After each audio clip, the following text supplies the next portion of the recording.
Hey guys, it's Matthew Zachary, and I want to tell you about the National Comprehensive Cancer Network, or the NCCN.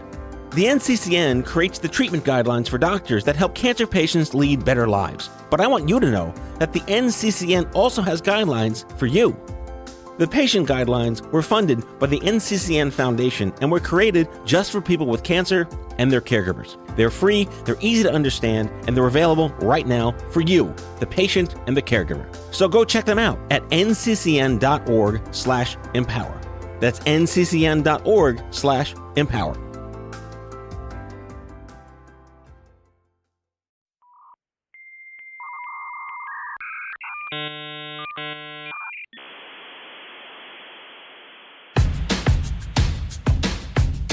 I'm as mad as hell, and I'm not going to take this anymore!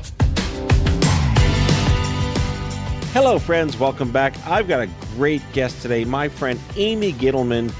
You know, I always have a fond affection for alumni of my school, Binghamton University, or as the old people like me used to remember it, SUNY Binghamton. We're all born of our condition. Amy's sister, shit happened. Ovarian cancer, stage 2B, thank God she's okay. But you're drafted in as a family member, the club no one wants to belong to. But Amy's also a media nerd like me. She's from agency. And among the many things we talk about, obviously emotions and caregiving and whatnot, there's a lot to discuss around who the hell makes these advertisements. Why does pharma marketing suck so much? Patient acquisition seems so inhumane. Compliance is the blue balls of healthcare. All this and more on today's fabulous and exciting throwback retro Binghamton, New York episode of Out of Patience. Enjoy.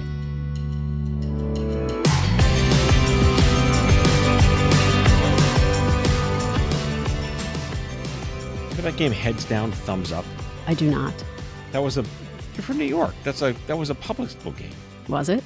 Everyone in the class had to literally put their heads down on their desk and put their thumb up on the side of their head. And one student got to walk around the classroom and push someone's thumb down and then sit back down. And the kid whose thumb was pushed down has to guess which student pushed their thumb down.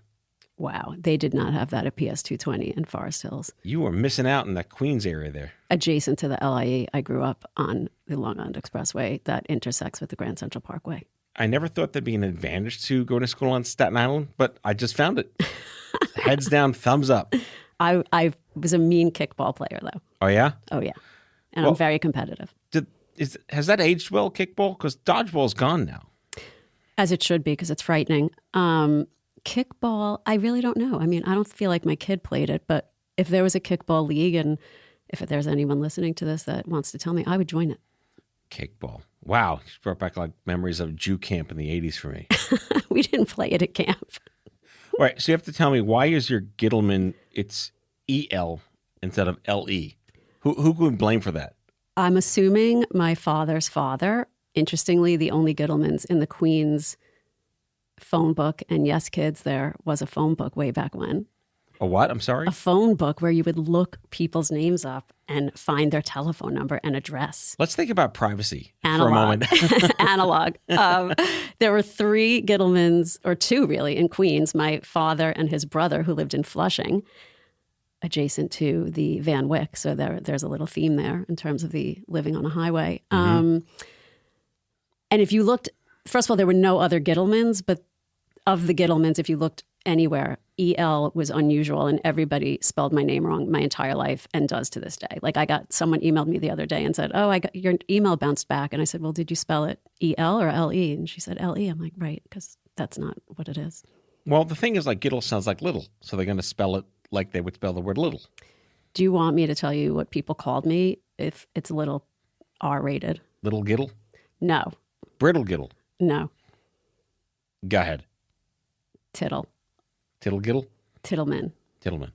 Was it because of the obvious reasons, or was it because of the lack of obvious reasons? The obvious. Okay. I was one of those early bloomers who started wearing a bra in 4th grade. So even more love for your parents who just even had the name in the beginning. Right. It also means cap maker, because when I went to Israel in 93 or 4, I went to Yad Vashem and they had some thing that you could like look up the last name and what it meant. Right. And I was like, of course we were cap makers. We were like shtetl people, you know. Like, there was no like the financiers. We were no Rothschilds, you know. So I've done God knows how many of these shows, and they're all fantastic. But every now and then I get a Binghamton alumni. Mm-hmm. And that is, and if you'll agree with me, like the absolute tie that binds. I think so. And I will say that other than my best friend from high school, my best friends by far are my friends from Binghamton. And most of them are male, actually. Really? Yes. Well, I have a lot of male friends. Congratulations. Yeah. Well, you know. I'm in one of them, aren't I? Yeah, exactly. You too. And also I have a friend who's a dentist out on Staten Island. And we met out in the Hamptons one summer. And he's older than me, but he went to Binghamton as well. So like there is like we're out there. There's a bit of a diaspora of us mostly who graduated in the 80s and 90s. I was 96. What year were you? 89. Yeah. So I mean, it's the same time. I think we talked when we talked the last time. Like, was it still SUNY Binghamton when you went there, or was it already the bougie Binghamton University? Oh, it was SUNY Binghamton, and I still have my SUNY Binghamton sweatshirt from freshman year, because then, if you remember, Benetton and those types of things. Benetton. And the oversized, like, champion sweatshirts. Right. Capizios. Yes. Ugh, I just vomited a little. Sergio. Exactly. But I still have the sweatshirt. And it still fits, of course, because it was, like, gigantic. The small was, like, you and I could have worn it together. Yeah. And I still have it. And the SUNY Binghamton is still there. It hasn't washed off. I don't really wear it that often. But I will tell everyone, my son was accepted to Binghamton. And now it's Binghamton University. Right. And it's also like 1,000 times harder to get into. As great as it was when we went, right. It was always the number one state school. They have standards now. And they've renovated it. Yeah, it's gorgeous. Like I went with him, and just a little side story, we went November of 21, I guess, because I'm neurotic, and we started the whole college thing early because it was just too overwhelming to like fit it all into like senior year. And we went up to Binghamton and Cornell, and we went to Cornell first and then Binghamton. And as one does, by the way. Right, because it's always further Cornell away, than Binghamton. Of course, but we stayed in Binghamton both nights. Mm-hmm. And we didn't really go onto the campus until Sunday. And first of all, I was like, I mean, if there were palm trees in upstate New York, which there aren't, the entrance is so nice now. Like the way you drive up. I mean, they cleaned it up really well. It used to just be like a road divider, you know, like there was nothing there. And it looked like a penitentiary. Yeah, it was like the entrance was like a cemetery. That's right. And I'm also a very, like, it's not apparent if you just hang out with me, you know, but like I'm a very sentimental person. Right. And as we got onto, and my son always like makes fun of me because I cry. Like even like if it's the Olympics and P&G does like one of those like mom commercials about how they, you know, like I will cry during that commercial, or even if it's like a touching McDonald's commercial. And he knew like in the back of his head, you know, and we get, and I always have my sunglasses on, and it was also so cold, and it was like literally November 14th, and it was like 40 below zero. That's Binghamton. Exactly. I'm surprised it didn't snow. And we go onto the campus, and I simultaneously felt like I had just graduated and it was 1,000 years ago. And I burst into tears because I was just like, now I'm here with my kid. Yeah. Like crazy town. And he's like, are you crying? It's like, of course I'm crying. Like, I mean, you've been to 50,000 movies with me. I cry. I mean, I'm 5 years away from that as of this recording. And as much as I would love for them to go to Binghamton, they may not. But I wait for the day that I show up there with them and I'm like, oh, wasn't I just here? Right.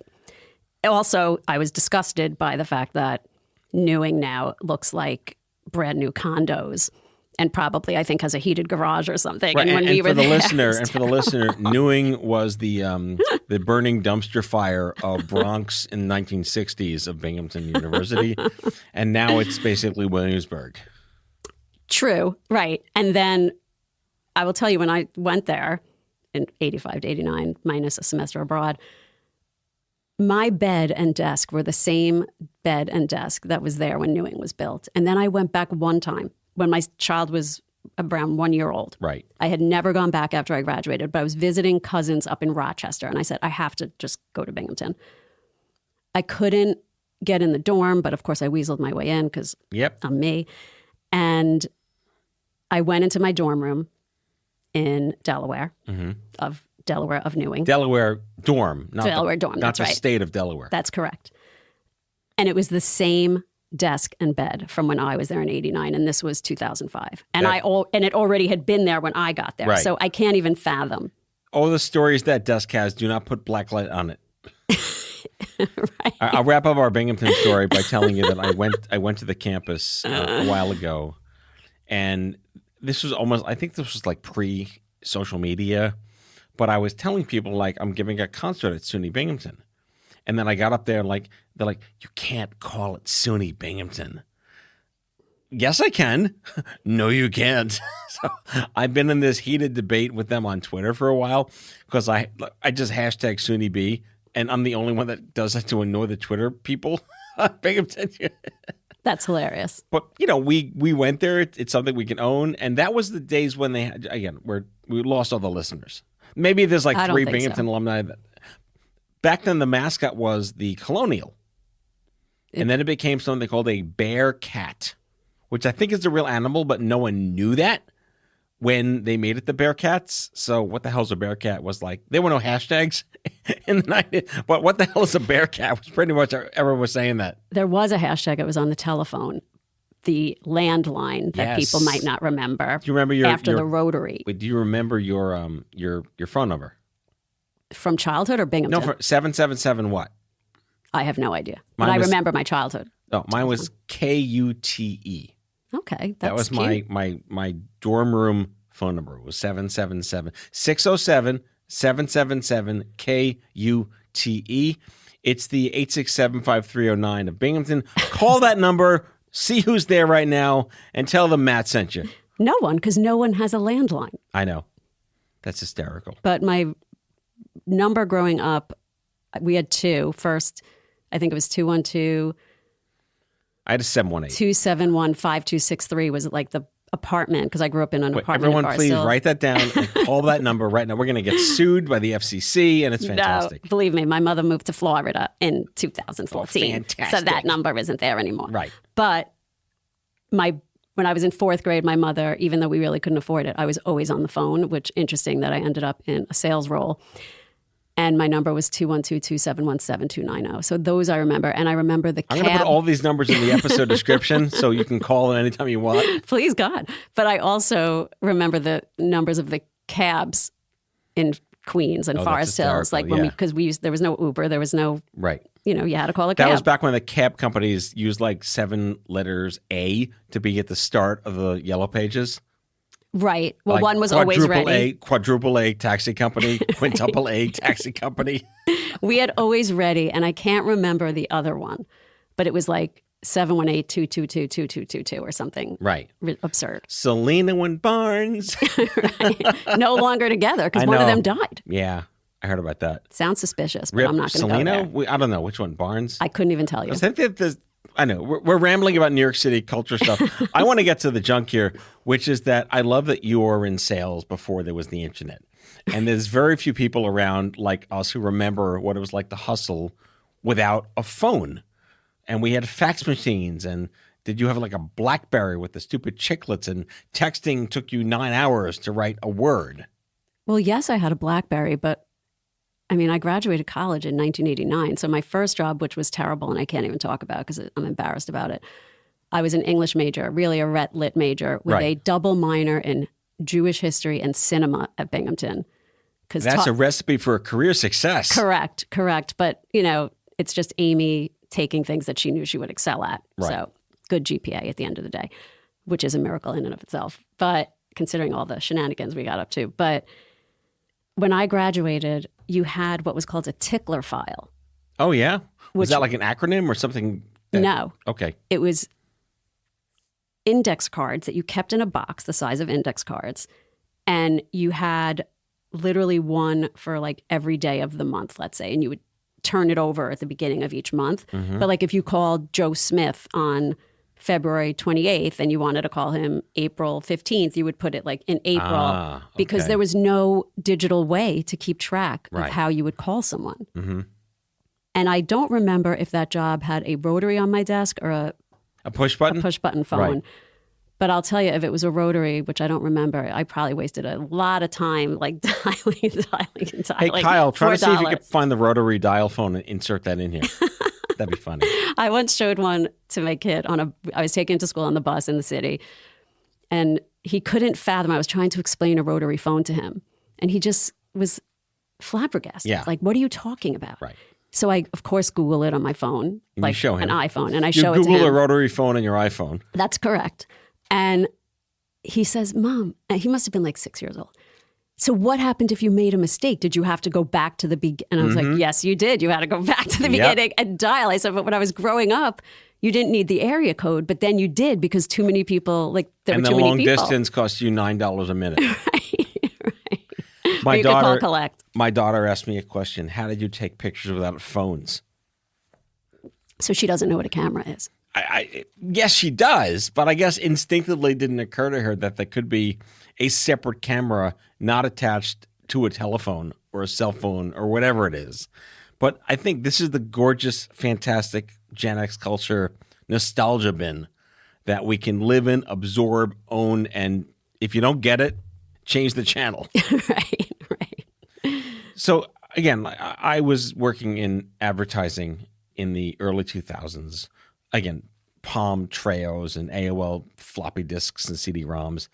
It was an innocent time because it just seemed easier to get to the people that needed to know there was a new Diet Pepsi flavor or whatever. And I was diagnosed in the 90s and there was nothing. There was no Google. There was like listservs. Google that if you have no idea what I'm talking about. And today, there's too much shit.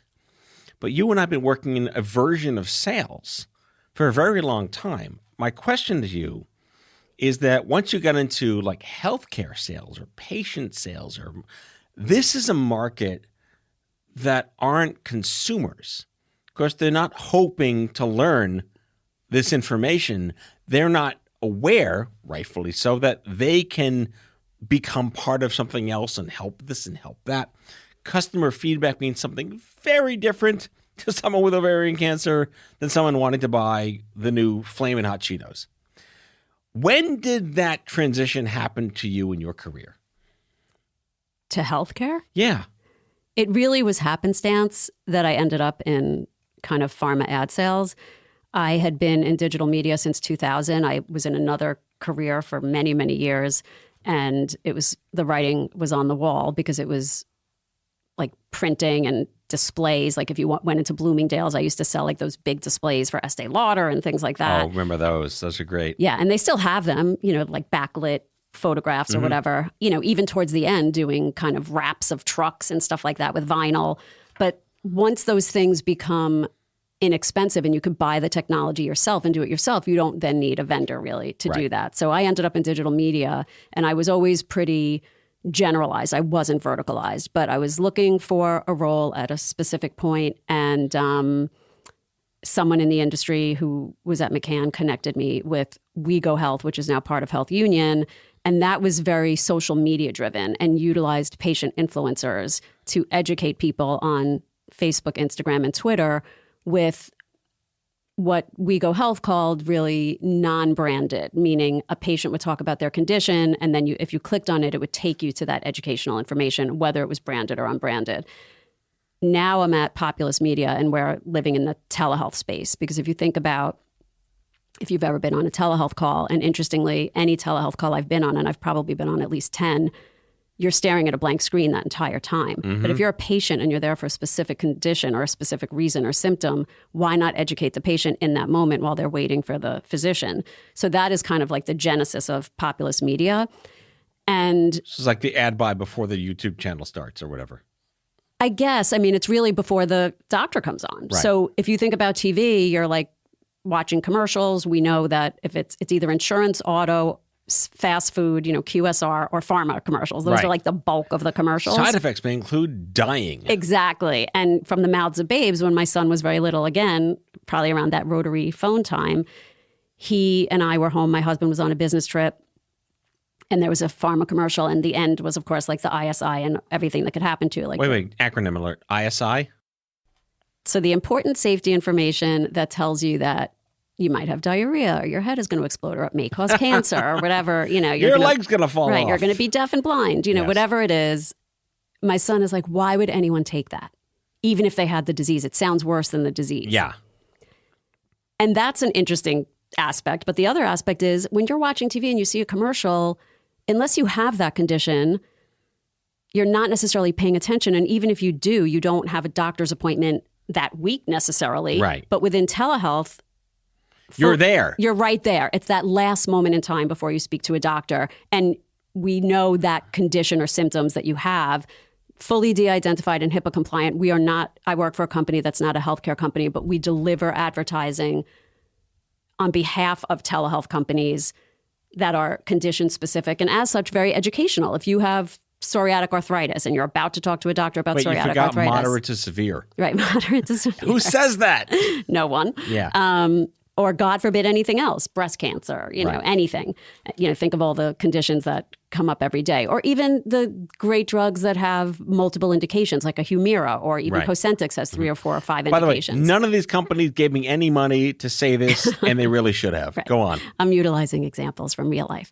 If you're a layperson or, even a person with that condition, or God forbid have something where you might need Keytruda, you don't know what those 19 indications are. You're never going to know. And they've been relatively smart of late where their commercials now are talking about how many indications they cover. But you still have to really think about, like, is this what I have or whatever? But if you're about to speak to the doctor, for example, migraine, and you see an ad for Ubrelvy or Nurtec, Who names these things? that I can't answer. Okay. But I'm sure a very smart group of people at each company. In fact, today there was a story, I think it was in Fierce Pharma, that a new drug is coming out. And I think it's just 3 I's, like the letter I. I don't even know how you would say that. Exactly. I could be wrong. Maybe I misread it. Either way. But you are in a moment where you're completely engaged. And then you might remember that you saw that commercial, you saw that ad in whatever magazine still exists, or on your, when you were looking at people.com or whatever the case may be. And it's like that perfect moment in time, which in my 23-year career in digital really is kind of like that brass ring. And it makes me happy to think that we can help patients in some way. All right, let's take a quick break. We get back. We're going to talk about your sister, Sure. who entered the Shit Happens store, and trust and empathy in helping people have a less crappy experience. We'll be right back with this message from Triple Dent Gum will make you smile. Remember that from Inside Out? All right, we'll be right back.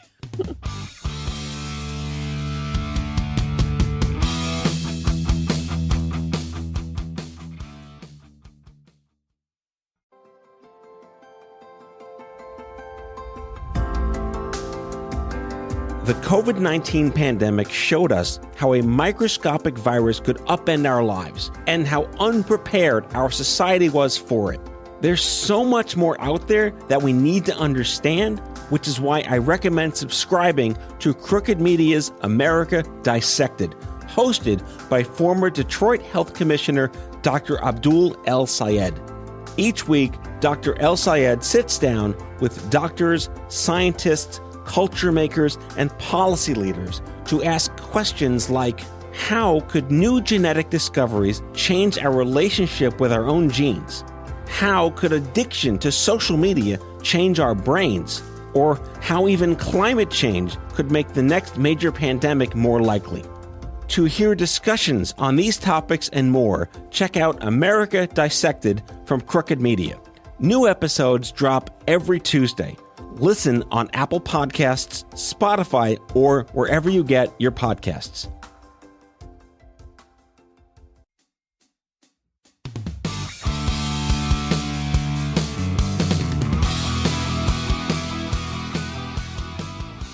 So we're all born of our condition, right? You're plugging away, doing your job, hopefully helping lots of people, and then bam, it's in the family. Let's talk about that.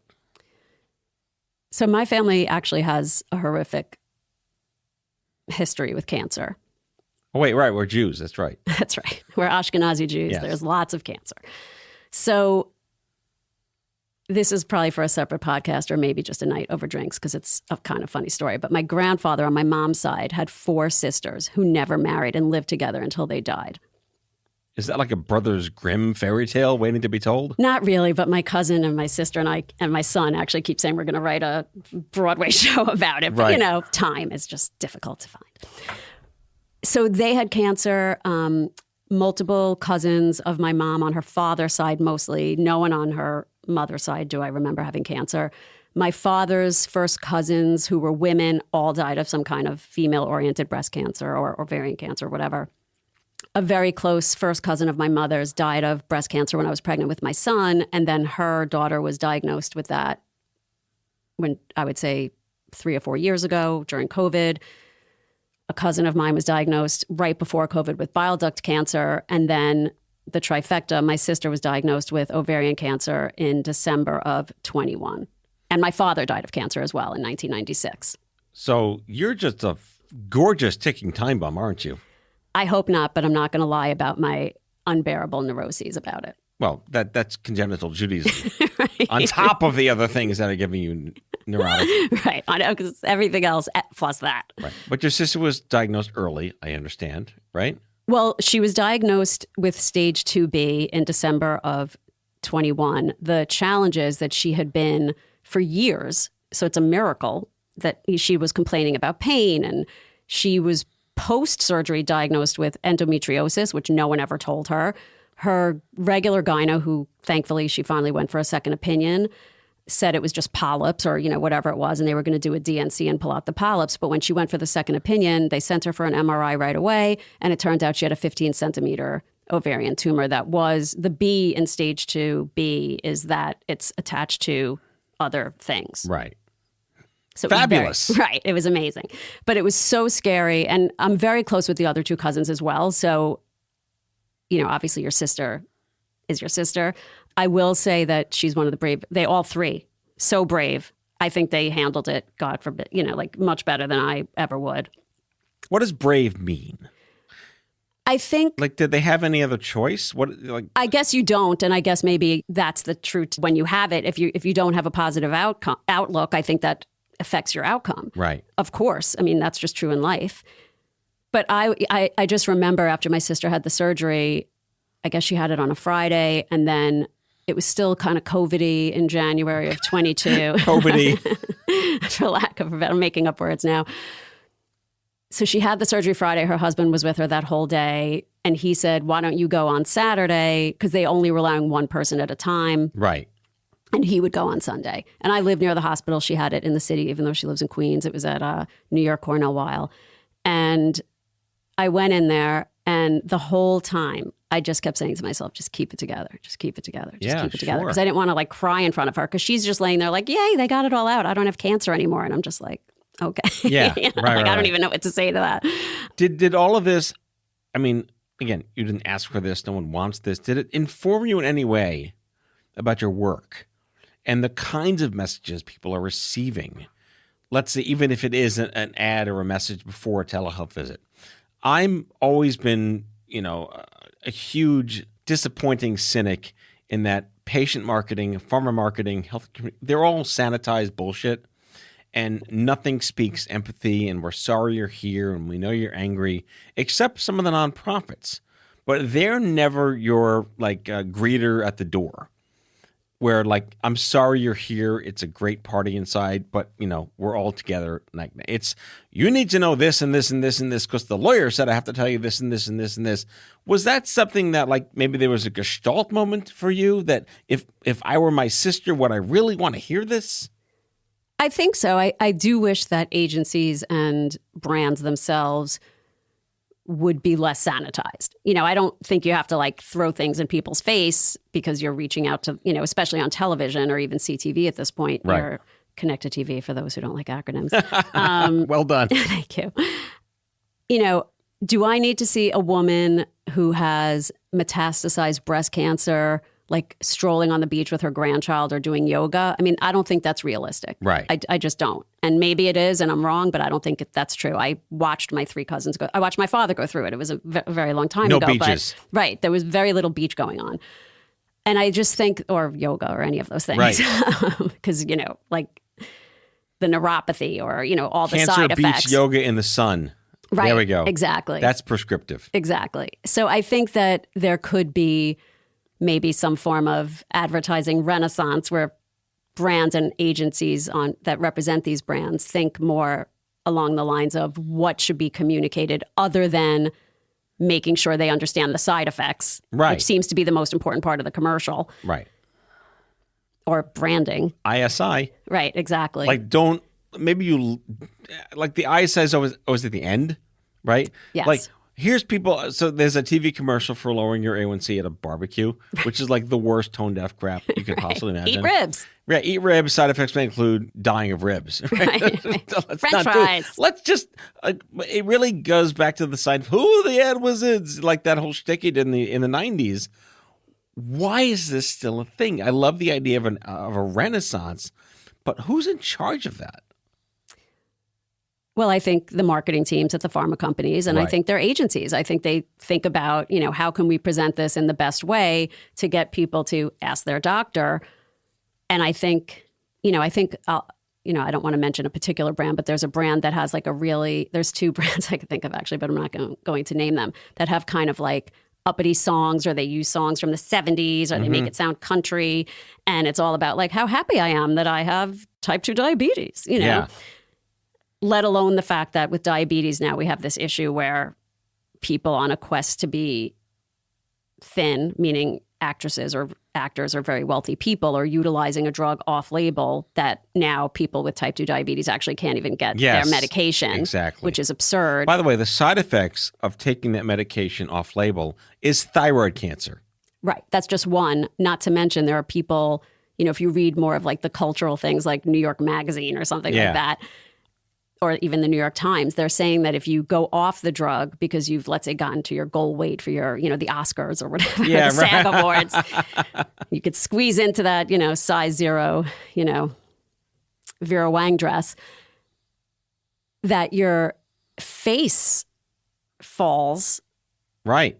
as though you kind of like early aged, and that people are having to have injections of like fillers or actual facelifts to mitigate the fat loss in your face. Right, because you're supposed to wean off it, but because it's not physicians, supervised, no one knows to do this. Not to mention the doctors who are prescribing it off label. Yeah, and that's not okay. That's cash grab bullshit.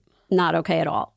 It's scary. And I think all of my family, my 2 cousins and my sister in particular, because they're still here, thank God. I think about doctor discussion guides being a more important aspect of advertising, But who writes them? So we can round out the rest of the show talking about why aren't patients involved in this shit in the first place? If you're making an ad that's going to talk to your sister, shouldn't someone like your sister be the person that they see in that ad? And why isn't that a thing? And I guess that complicates that not everyone can see them in an ad, but I don't understand who decides that if you're running an ad for sickle cell, why do I need to see it? And why isn't this in the right markets? And why is a white person on an ad for this? And why is a woman on the ad for this? And it's very tone deaf in an age where we're so much more aware of not just gender, but cultural relevance.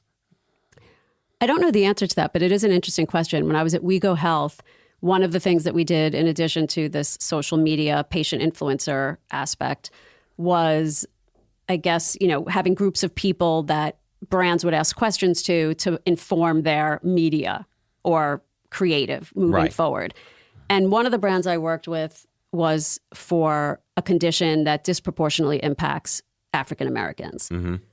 And we learned, as did the brand, and I'm sure they must have known this. I can't imagine they didn't know this prior to these group studies or focus groups, that everyone in the ads were Caucasian. Mm-hmm.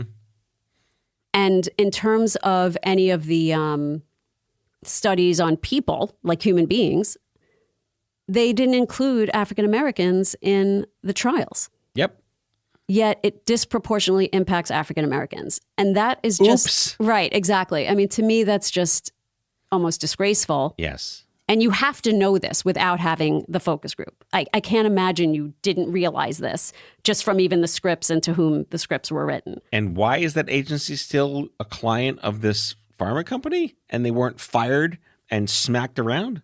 I don't know the answer to that. You know, I'm sure they do great things as well. But I do think there is just a tone deafness in advertising in general. Yeah. You know, now everyone's so afraid. Unless it's spicy Cheetos or whatever it is. Right. I don't even, the Cheeto fire, I don't even know what they're called. Flamin' Hot. Flamin' Hot. Flamin' Hot. There's a desire, there's a market, you know.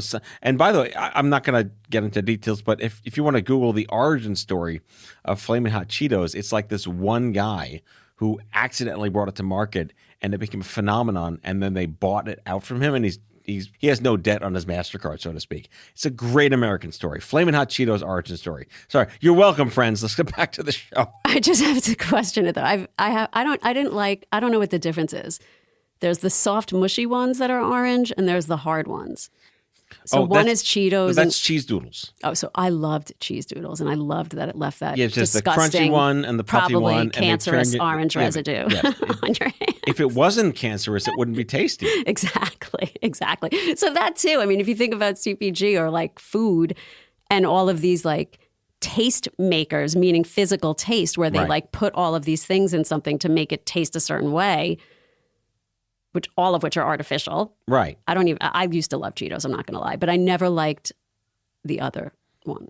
You were Cheetos, not cheese doodles. No, I like cheese doodles, not Cheetos. Okay. I was a cheese doodle girl. I will not tell Frito-Lay. I don't think they'll listen to the show. Well, even if they don't, I will say that as a child, I loved Fritos, and I ate Fritos every day. My mother made it part of my lunchbox. Fritos and Munchos are like the forgotten art of bad food snacking. Fritos are delicious. All right, this episode not brought to you by Munchos or Fritos, but I'm endorsing them for no other reason. Why don't they give them out on airplanes? I was just on an airplane. They're like, we have cheddar sun chips. No, I want Fritos and Munchos. I'm like, I don't want that. Yeah, go to MatthewZachary.com/Munchos for 25% off your order. And by the way, nobody wanted it because nobody took the sun chip. No offense. I do like regular sun chip, but cheddar. But this speaks to the antithetical nature of, you know, if you are in the corporate consumer marketing, these are things people want or didn't know they needed. I didn't know there's a new Oreo Cakester flavor that's whatever.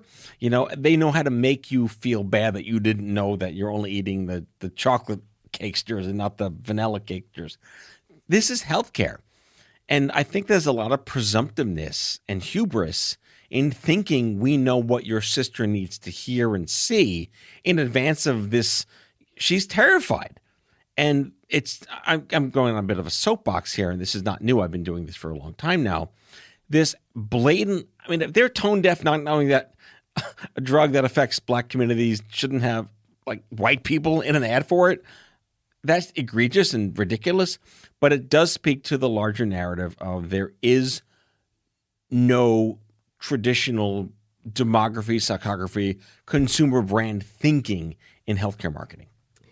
Well, that's what drew me to my current role, because despite whatever the message is, and that I can't necessarily control in this moment in time, at least you're reaching someone in their moment in time when they need to hear it. Yes. Versus I've seen, 80 million Progressive commercials, and God love Flo because she went to Binghamton. Binghamton, yes, she went to Binghamton. So God love her. But I'm not switching my insurance. Right.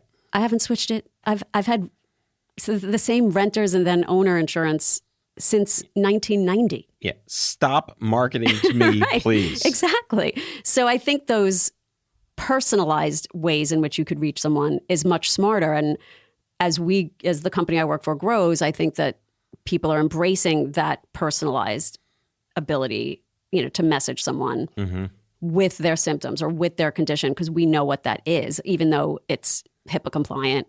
HIPAA meaning we don't use your personal information, and de-identified meaning we don't know who you are. We just know that you have this issue or condition, and we're going to address it with a message relevant to you right before you speak to the doctor, versus I'm watching a rerun of Friends and I'm seeing, a cancer, Silverado ad, and I live in Manhattan, like I'm getting a flatbed truck.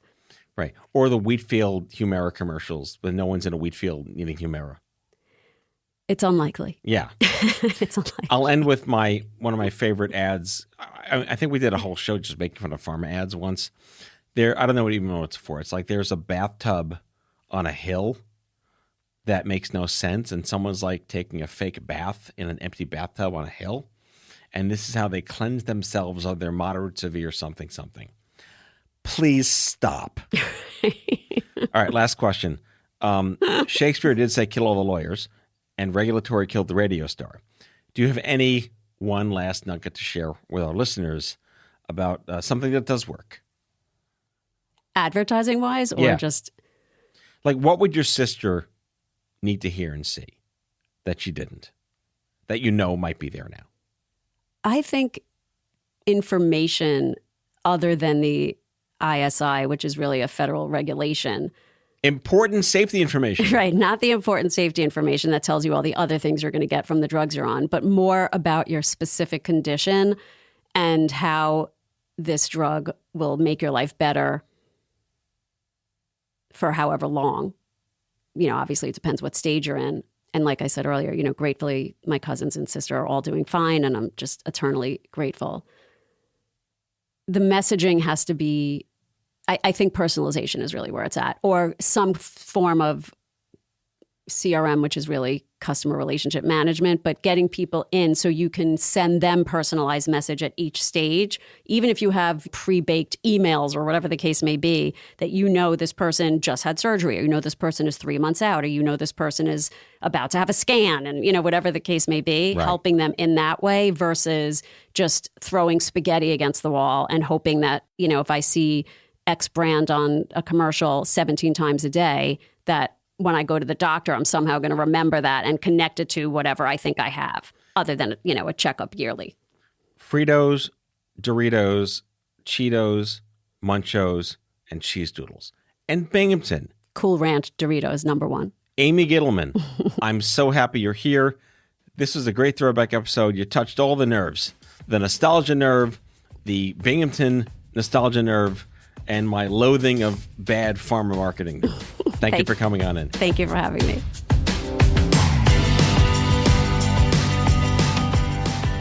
Out of Patience with Matthew Zachary is an OffScrip Health production.